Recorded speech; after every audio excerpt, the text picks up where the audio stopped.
Ал сонда мынау киелі кітаптарда діни сенімдердегі адамдардың барлық мақсаты бұрын жұмаққа, мәңгілік жұмақта қалу, жан тыныштығы, рахат, ләззатқа бату болды. Ал ғарыштың құрылысшысы боламыз деп ешкім ойламаған да сияқты. Құдайдың құлымын, адамның басы Алланың добы деп манағы. Өмір бойы құлшылық етіп, болмаса менің қолымнан ештеңе келмейді, бәрі де Құдайдың қолында деп. Құрылысшы болуды ешкім ойламаған да сияқты. Ондай түсінік болған жоқ. Сіздің кітапта сіз адамды манағы ұлы ғарышты әрі қарай жасандыратын, жандандыратын құдайлық болмысқа жетіп, сол Құдайдың жаңағы құдіретін әрі қарай дамытатын қасиет иесі ретінде аштыңыз. Ол түсінікті. Бұрын мынау ғарыш қоғамы жерде бірдеме тәуір шығады деп армандамаған. Ол үшін енді құпия сүрмен жерінен ғарыш сарбазын дайындауға енді қол салды олар. Аяғына ғарыш сарбазы сайлады. 2-3, 5-6 адамның ішінден, сол жандардың ішінен, ұлы жандардың ішінден. Конкурс? Конкурс болды. Ол кітапта жазылған, бірақ оның енді соның бәрі тобының енді басқаратын ұстаздың енді таңдағанына бәрі де таң қалды. Бірақ ол адамзаттың бәрін жақсы біледі. Өзі қаза тапты адамдардың қолынан. Деген ол бірінші орынға енді үлкен білімді де, сөз шеберлікті де, тіпті мейірмандылықта қойған жоқ. Ұстазға берілу, өлгенше берілу. Талай-талай өмірден өтті, сарбаз, бірақ ешқашан да ұстазынан бас тартқан жоқ. Өлімнен де қорқан жоқ. Билікке де ұсталған да жоқ, байлыққа да ұсталған жоқ. Сыйлауға да, мақтауға да ұсталған жоқ. Бәрі де сол Люцифердің бір тосқауылынан өтіп шықты, сол арқада, сол ұстаздың арқасында. Соған өлгенше сеніммен. Берілгендіктің арқасынан. Сол себептен сол діндердің де мақсаты, әйтеуір қанша болса сонша адамды Люцифердің қолынан жұлып алу, құтқару, тұзақтан. Сонда адамды Люцифер жаратқан жоқ қой? Жоқ, Құдай жаратқан оны. Оны Тәңір жаратқан топырақтан. Бәрі қалай жазылды, Торада, Құранда, ол шын. Ал мына планетадағы басқа тіршілік иелерін кім жаратты?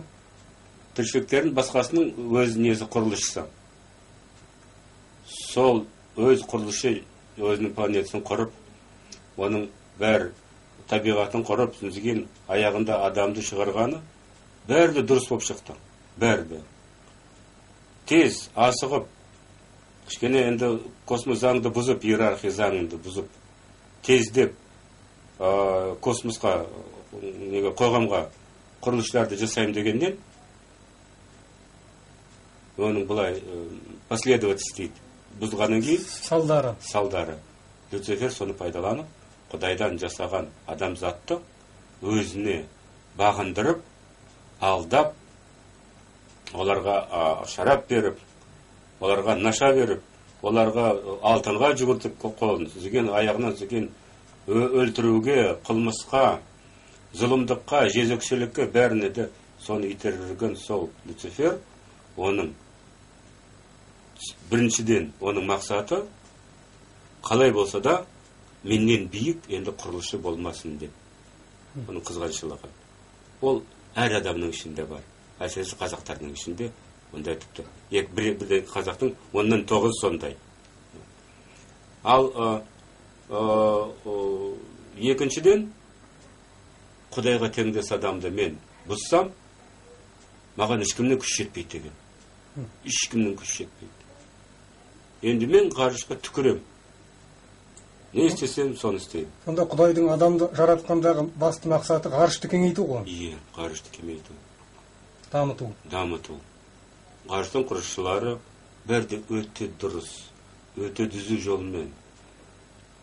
Оның өте дұрыс, өте түзу жолмен жүретіндерінен бір кішкентай кемшілігі бар.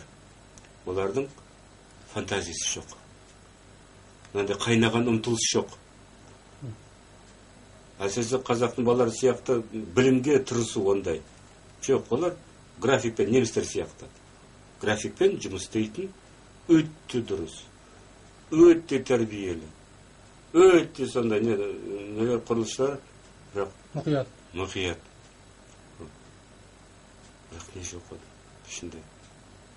Сол үшін Тәңір өзіне теңдес, 7 центрі бар, адамзатты жаратты. Бірақ оның бұлай кеткен ешкімде ойлаған жоқ, бұлай кетеді деп. Олар күтіп отыр тез. Енді Люцифер енді сатқанда онан білгенде, олар бәрі енді күшін салды, қанша болса сол адамзатты содан құтқару.